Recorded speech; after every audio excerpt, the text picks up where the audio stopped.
ነበር። ለመማር ሞክሬ ነበር፣ ግን ጨርቅ እየተጠቀምኩ ስለነበር ዳይፐር የለም። መማር አልቻልኩም። ብቻ ያው ጠረን አለው። ብቻሽን ካላሳለፍሽ ማንም ጋር ማሳለፋት። ሰላም ጤና ይስጥልኝ። ውድና የተከበራችሁ ቤተሰቦች እንዴት ናችሁ? ደህና ናችሁ? እኔ ያለው እግዚአብሔር ይክበር ይመስገን። ዛሬ ይዤላችሁ የመጣው ደግሞ የሪአክሽን ቪዲዮ ሆኖ በጣም አስተማሪ ቪዲዮ በሀገራችን ወይም ደግሞ በገጠር ላይ የሚደረጉ ሴቶች ላይ የሚደረጉ ድርጊቶች በጣም ጎጂ ከባህሎች ጎጂ ባህል እንደ ባህል የመጣ ነገር ወይም ደግሞ እንደ ተለምዶ ባለማወቅ የሚያደርጉት እናት አባቶቻችን ልጆቻቸው ላይ የሚያደርሱት ችግር እነሱ ባለማወቅ ነው። በእርግጥ እኛ ልጆች ደግሞ መንቃት ያለብን ባለንበት ህብረተሰብ እናት አባቶቻችን፣ እህት ወንድሞቻችን፣ እንደ ቤተሰቦቻችን፣ ጎረቤቶቻችንን ጭምር መምከር ያለብን ባገኘነው አቅም ነውና አንዲት እህታችን ከዚህ በፊት ኮሜዲያን እሸቱ ጋር ቀርባ ነበረ። የዛሬ 2 ዓመት አካባቢ ቀርባ ችግሯ ተናግራ ነበረ። ሀቢባ ቤት ቀርባ ስታወራ ጥንካሬዋ እንዳው የደረሰባትም ችግር በጣም የሚያሳዝንና ጥንካሬዋ ደግሞ የሚገርም ያየሁባት ሴት ናትና ከሷ ትንሽ እንማራለን። እንዲሁም በጣም መንቃት ያለበት ህብረተሰብ አለ። ወደ ገጠሩ አካባቢ ስትሄዱ ዛሬም ላይ እየተደረገ ያለ ግፍ ነውና አሰማችኋለሁ። በትንሹ ይህን ሰገራዬን መቆጣጠር አልችልም ነበር። ቀጥታ ወደ ሐኪም ቤት ወሰዱኝ። ወደ ሐኪም ቤት ሲሄድ ያው ሐምሌን ፊስቱላ ሆስፒታል ገባሁ። ለ1 ዓመት በህክምና ውስጥ ቆየሁ። እግዚአብሔር ይመስገን። ያው ሰገራዬን በትክክል ዳንኩኝ። ሽንቴን ግን በደንብ በተከታታይ ብታከምም ልድን አልቻልኩም፣ አልተማርኩም። ገብቼ መኖር ሲጀምር በገጠሩ መላለስ ነበር። ለመማር ሞክሬ ነበር፣ ግን ጨርቅ እየተጠቀምኩ ስለነበር ዳይፐር የለም። መማር አልቻልኩም። ብቻ ያው ጠረን አለው። ብቻሽን ካላሳለፍሽ ማንም ጋር ማሳለፍ አትችይም እና ቆየሁ። ከዛ መጠቋቋም ያሆንኩኝ። እሷ እኮ ተበላሽታ ቀረች እያሉ ይጠቋቋሙብኝ ነበር። ማግባት አትችልም፣ መውለድ አትችልም። ያው መማር ብዙም ትኩረት አያደርጉም። በጣም ገጠር ነው የኛ። ከዛ ያው በተደጋጋሚ ቀጠሮ ስለነበረኝ ባልድንም መውለድ እንደምችል አውቀዋለሁ። ያው የህይወት ክህሎት ይሰጣል፣ ስልጠና ይሰጣል እና እንዲህ ለምንድን ነው ብዬ ከ3 ዓመት በኋላ ጓደኛ ያስኩኝ። ከዛ ያው የአእምሮ እድገት ውስንነት ያለበት ልጅ ወለድኩኝ። አዲስ አበባ ነው የታከምኩት፣ ፊስቱላ ሆስፒታል። በስርዓት አላውቀውም ነበረ። እመጣለሁ። ሐምሌን ፊስቱላ ሆስፒታል የእናቶች ቤት ነው እና እመጣለሁ፣ እገባለሁ። ፊስቱላ ሆስፒታል ታክም እሄዳለሁ። እዛ ምን ጀመርኩ? አዲስ አበባ መኖር ጀመርኩ። አዲስ አበባ ብዙ ስቃዮችን አስተናገድኩ። ውድና የተከበራችሁ ቤተሰቦች እንግዲህ ፊስቱላ በሽታ ከእድሜ በታች የሚያገቡ ሴቶች ላይ የሚደርስ በሽታ ነው። እንግዲህ ከእድሜ በታች ወሊድ 13 በ12 ዓመታቸው ይድሯቸዋል ቤተሰቦቻቸው። በዛን ሰዓት የሚመጣ በሽታ ነው። አንዳንድ እድለኛ ሰው ነው የሚያመልጠው እንጂ አብዛኞቻቸው እስከ መሞት ድረስ የሚደርሱ በሽታው ምን እንደሆነ ሳያውቁት ህይወታቸው እስከ ማለፍ ድረስ የሚደርሱ እናቶች ሳይሆን ካደጉ በኋላ ብዙ ከወለዱ በኋላ የሚያውቁት እንዲሁ ልጆቻቸው በዛ በሽታ ሊዳረጉ ይችላሉና የሚተላለፍ በሽታ ነው። ምክንያቱም አሁን እቺ ሴትዮ በጣም ጠንካራ ናት። ኮሜዲያን እሸቱ እንዳልኳችሁ ቀርባ ነበር። የዛሬ 6 ዓመት ነው። ያኔ ሳያት ልጅ አዝላ ማለት ነው። ለዛውም ትልቅ ሆኖ ግን ችግር ስላለበት አይምሮ ላይ ልጁ እሱን አዝላ ደስተኛ ሆና እንደው ጥንካሬዋ በጣም ነው የሚገርመው። ከነ ፈገግታዋ እየሳቀች ነበረ ስትሰራ የነበረችውና አሁን ሰማታለሁ ብዬ አስቤው ማላቅም እዚህ ቲክቶክ ላይ መጥታ ስታወራ ሀቢባ ጋር ሰምቻት ነውና በጣም ያሳዝናል። ሁኔታው ነገሮቹ ያሳዝናል። እሷ ጠንካራ ብትሆንም ስንት እናቶች እቺ ልጅ ከተማ ወጥታ ወደ አዲስ አበባ ስለመጣች እድሉ አግኝታ ነው ለማውራት የበቃችው እንጂ ስንት እዛው ተጨቁነው የቀሩ እናቶች እህቶች አሉ።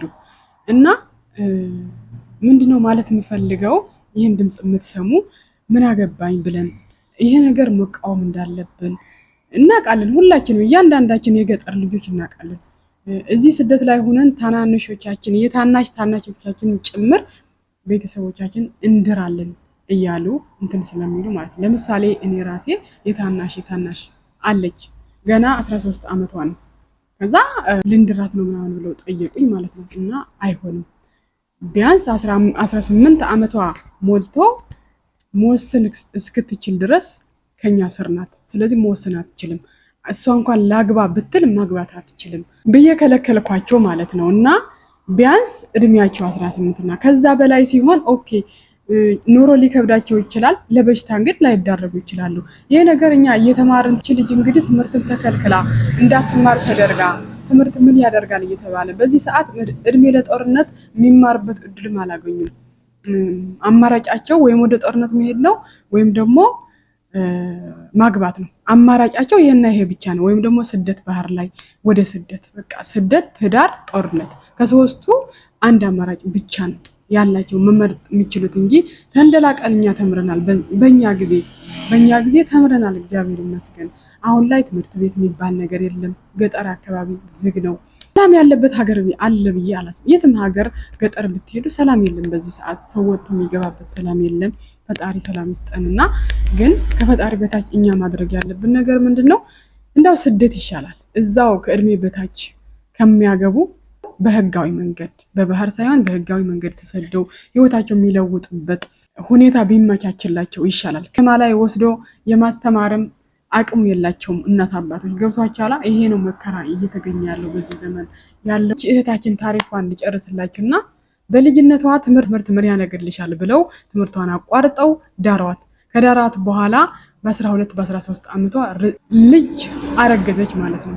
ካረገዘች በኋላ እንግዲህ ገጠር ላይ ነው የወለደችው። ሕክምና ምናምን የሚባል ነገር የለም። በግድ ስበው ስንት 3 ቀን ነው ምናምን አመጣ ነው የተወለደው ልጅ ማለት ነው። በዛን ሰዓት ነው የታመመችው ልጅቷ። ሁሉም ነገር መቆጣጠር አትችልም፣ ከአቅሟ በላይ ሆኖ በቃ ከዛ በኋላ ትምህርቱም ቀረ፣ ተበላሽታ ቀረች እየተባለች በህብረተሰቡ ተሳቃ፣ ሰው እንዳያየኛል ብላ ተሳቃ። ከዛ በኋላ ማግባትማ አትችልም ተብላ ከዛ ሀገር ወጥታ ስትመለስ ባለቤቷ እንግዲህ ኦልሬዲ እሷ ተበላሽታለች። የተሻለችውን ሴት መርጦ አግብቶ ወልዶ ነው ያገኘችው ማለት ነው። እና እንግዲህ ፍቅር ላይ ያልተመሰረተ ትዳር ስለሆነ ነው። ይሄ ፍቅር ላይ የተመሰረተ አይደለም። በቤተሰብ ግዴታ ትዳር ነው። የሆነ ጥቅም ፈልገው ወይም ደግሞ በቃ በቤተሰብ የሚደረግ ነገር እዛው ቤተሰብ ላይ ይቀራል። እናንተን ፈልጎ ሳይሆን በቃ ማግባት ስላለበት ብቻ ነው የገጠር ሰው በብዛት የሚያገቡት። በቃ ዘርን መተካት ስላለባቸው ብቻ ነው የሚያገቡት። ይሄ ብቻ ጋብቻ ግን እንደዛ አይደለም። መጽሐፍ ቅዱስ የሚለው ለልጅ ብቻ አይደለም፣ ግን ተጋብተውም አለመውለድ ስላለ ለልጅ ብቻ አይደለም መገባት ያለበት። አንድ ሰው ትልቅ ትርጉም አለው፣ የሚያጸድቃልም ትዳር። ሰው ብቻውን ይሆን ዘንድ መልካም አይደለም ይላል መጽሐፍ ቅዱስ። ብዙ ነገሮች አሉት። ግን አብዛኛው ሰው የሚመስለው ትዳር ብቻ ለመውለድ ዘር ለመተካት ብቻ። ዘር መተካት ቀላል ነው። ትዳር ግን መጀመሪያ ትርጉሙ ማወቅ አለብን። መቻቻልን፣ መዋደድን፣ መፋቀርን፣ ይህ መለዋወጥ የሚባል ነገር ሀሳብ ለሀሳብ እንዴት ነው የሱ ህመም የኔ ህመም ደግሞ የሱ ሊሆን ይገባል እንጂ እሱ ሲያመው የሆነ ነገር ከደረሰበት እጄ ላይ ከገባ በኋላ ያ ሰው ጥየው የሚሄድ ከሆነ የትዳር አይደለም።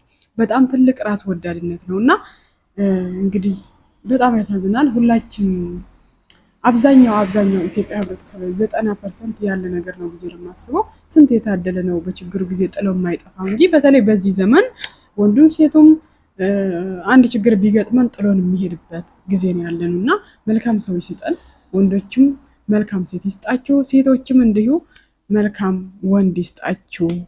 ከፈጣሪ ከተሰጠ አስተውላችሁ ከፍለን ታግሰን ነው ጥሩ ሰው ልናገኝ የምንችለው። የችኩል ፍቅር ተሰማን መስሎን ብዙ ሳናስተውል ገብተን ዋጋ ከምንከፍል መጀመሪያ ታግሰን። ትዳሩ የትም አይሄድም። ለምን 50 ዓመት አይሆንም ጥሩ ሰው ካላገኘሁ እኔ አላገኝም። እና እቺ ሴት እንግዲህ ሁለተኛ ደግሞ ሌላ ጓደኛ ከያዘች በኋላ ይሄ የታመመ ልጅ ወለደች ማለት ነው። ይሄ የታመመ ልጅ ከወለደች በኋላ ያ ጓደኛዋን ጥላ ወደ አዲስ አበባ ነው የመጣችው ልጇን አዝላ ማለት ነው። እና ትንሽ ታሪኳን ላሰማችሁና ከዛ እንቀጥላለን። በጎኔ ነው የምጠቀመው ባግ መዳን ስላልቻልኩኝ ሄደን አይታችሁ ከሆነ እንደሷ ነው የምጠቀመውና አሁን ደግሞ አቡዬ እግዚአብሔር ይመስገን እንዳንቺ አራስ ነኝ። ወልጃለሁ ሴት ልጅ በአንድ ሰሞን ነው መሰለኝ የወለድነና ተመስገን ብቻ ምንድን ነው በገጠራማው በጣም እናቶቻችን እህቶቻችን በወሊድ ይሞታሉ። በወሊድ ፊስቱላ ያጋጥማቸዋል፣ ልጃቸውን ያጣሉ፣ ብዙ ነገር ልክ እንደኔ። ይሄ ነው ታሪክ አቡዬ። አመሰግናለሁ። እኔ ውድ ማለት በቆልት ምንድን ነው ማሪ? በቆልት ማለት ባቄላው ይበቅልና በሰናፍጭ በሚጥሚጣ ነው እያዞርኩ ጠጅ ቤት ነው የምሰራው። አሁንም ድረስ? አሁንም አዎ። የት ነው የምትኖሪው? አዲስ አበባ። የት አካባቢ? አዲስ አበባ ካራ አየር ጤና። እና አሁን አራስ ነሽ? አራስ ነኝ። ራሱ የመጀመሪያው ባልሽ የመጀመሪያ ነፍሱን ይማረው እንደ ህፃን ልጅ ይባላል እንደ ያጣሽው ልጅሽ? የመጀመሪያው ይኸውልሽ አቡዬ የመጀመሪያው እኔ ተበላሽቼ ስወጣ አግብቶ በአመቴ ስሄድ ወልዶ ጠበቀኝ። አገባ። እኔ ተበላሽቻለሁ፣ አልጠቅምም፣ አልረባም፣ ቆሜ አልሄድም። ከዛ ሌላ ህይወት ጀመርኩኝ። ያው እሱም ደግሞ አልተሳካልኝም። ደህና እየኖርን ነበረ። ልጁ ሲታመም የኔ ኬዝ ጋር እየያዙት ብቻዬን ወጥቼ መጣሁ ወደ አዲስ አበባ። ብቻዬን ነው 8 ዓመት የያዝኩት ልጄን። አሁን ደግሞ እንግዲህ ወልጃለሁ። ሌላ ህይወት ነው እንግዲህ። እግዚአብሔር ይመስገን ጠንክሬያለሁ። አብሮኝ ቢኖር ደስ ይለኛል። እንግዲህ እስካሁን አለ። ማን ነው እስካሁን ያለው? ባለቤትሽ? ይሄኛው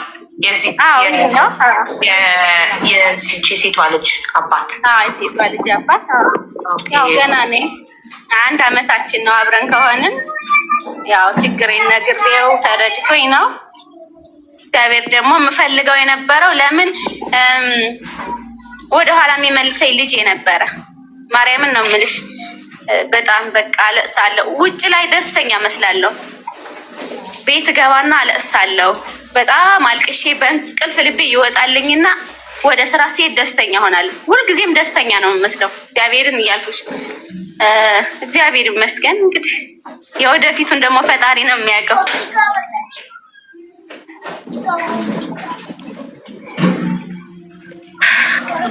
አሁን ከፊስቱላ ሙሉ ለሙሉ አልዳንሽም? አልዳንኩም። በጎኔ ነው የምጠቀመው። ባግ ይባላል። በጎኔ ነው የምጠቀመው። ያው ከባድ ጉዳት ስለነበረብኝ ፊስቱላ ታክሞ መዳን ይችላል፣ እየዳኑ ነው። ግን እኔ ደግሞ ከባድ ነበረ በጣም። ጀግና ነሽ፣ ጠንካራ ሴት ነሽ። ጥንካሬዋ ደግሞ